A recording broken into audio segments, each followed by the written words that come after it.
Welcome to Penrose Learning, where we make understanding easy. In this video, I will explain how to make lobster stock. First, gather all your ingredients. You'll need the shells from 1 or 2 cooked lobsters, ensuring they are clean. Next, chop 1 large onion, 2 carrots, and 2 celery stalks into rough pieces. These aromatics are crucial for a flavorful stock. Finally, have a large stock pot and about 2 tablespoons of olive oil on hand. Begin by heating 2 tablespoons of olive oil in your large stock pot over medium heat. Add the lobster shells and chopped vegetables, sautéing them for about 5 minutes until slightly softened and fragrant. This step deepens the flavor. Then, pour in 8 cups of cold water or a mix of water and dry white wine, ensuring everything is submerged.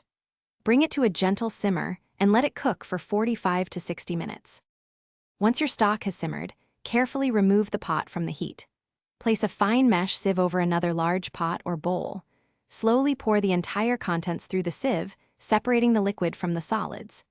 Use a spoon or ladle to press down on the shells and vegetables, extracting every last drop of flavorful liquid. For a richer, more concentrated stock, reduce it by about 1/3 over medium-high heat. Your homemade lobster stock is now ready to use. You can store it in an airtight container in the refrigerator for up to 3 days. For longer storage, freeze it in smaller portions in freezer-safe bags or containers for up to 3 months.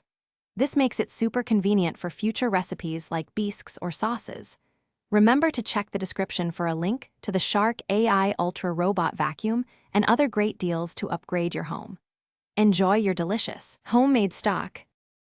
Thanks for watching. If this was helpful, leave a like and consider subscribing. See you next time.